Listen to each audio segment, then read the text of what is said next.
नमस्कार, मी शामराव मोकाशी आणि आज मी तुम्हाला असे बी काही रिक्षावाले धावणार आहे की हे शब्बीर आहेत शब्बीर आणि जवळजवळ 25 वर्ष झालं रिक्षा चालवतात आणि मग ते एवढे प्रामाणिकपणानं रिक्षा चालवत असतात.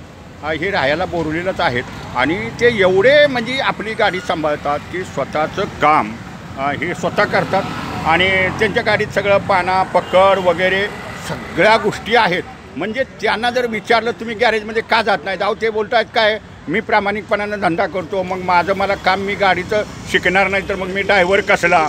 म्हणून आता हे काय जरा थोडा कुठं फॉल्ट झाला तर स्वतः गाडीत सामान त्यांचं असतं आणि स्वतः मग ते आपली गाडी व्यवस्थित करत असतात आणि प्रामाणिक त्यांच्या गाडीचे पेपर वगैरे सगळे अपडेट असतात. असं काय नाही कधी दंडबिंड असा काय मारलेला नसतो, कधी सिग्नल तोडणं नाही, आपल्या अंगावर खाकी ड्रेस घालणं, गळ्यात ओळखपत्र अटकणं आणि मग कधी काय आपली स्वतःची गाडी आहे आणि आपण ती गाडी आपली जपली पाहिजे, व्यवसाय बी केला पाहिजे, आपल्या गाडीचं कर्ज पाणी बी फेडलं पाहिजे, घर प्रपंच बी सांभाळला पाहिजे.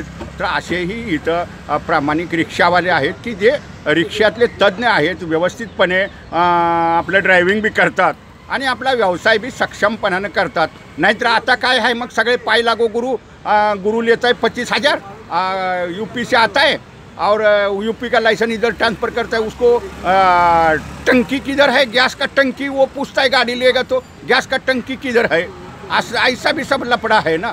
तर काय जे पूर्वीपासून प्रामाणिक रिक्षावाले आहेत ते व्यवस्थित आपला व्यवसाय बी करणारे आहेत. म्हणून कुठंतरी महाराष्ट्रात रिक्षा व्यवसाय हा टिकलेला आहे आणि निश्चित त्याला वळण हे आलं पाहिजे. म्हणून प्रामाणिक रिक्षावालेसुद्धा इथं आहेत. त्याच्यामुळं त्यांना फिटनेसचा दंड झाला किंवा काय झाला असला त्यांना काय फरक पडत नाही. ते पासिंग संपायच्या अगोदरीच 15 दिवस आपली गाडी पासिंग करतात, आपलं लायसन अगोदरीच नूतनीकरण करतात.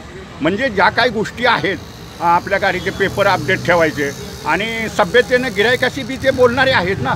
अगदी ते बिंदास हवालदाराशी सुद्धा गप्पा मारतात, हवालदारसुद्धा अशा लोकांचं कौतुकच करतात. गाडीचे पेपर अपडेट त्यांनी ठेवलेले असतात. शिवाय पेपरची त्यांची फाईल आहे की लायसन परमिट वगैरे हे सगळं एकत्रितपणे ते फोल्डर फाईल त्यांनी जवळजवळ 100-150 रुपयाची घेतलेली आहे. असे सुद्धा प्रामाणिक रिक्षावाले आहेत. स्वतःच्या रिक्षावरती सुद्धा लक्ष देतात, आपल्या व्यवसायावरती सुद्धा हे लक्ष देतात. असे हे बोरिवलीचे शब्बीर आहेत आणि आता ते त्यांच्या गाडीचं स्वतः ते काम करतात. हे बघा, तर प्रामाणिकपणानं काम करणाऱ्याला कामाला तोटा नाही आणि त्याच्या व्यवसायालाही बरकत येते. त्याच्यामुळे त्यांना 2 पैसे बसतात. धन्यवाद. मूचवाले मोकाची यूट्यूब पहा, लाईक करा, शेअर करा, सबस्क्राईब करा.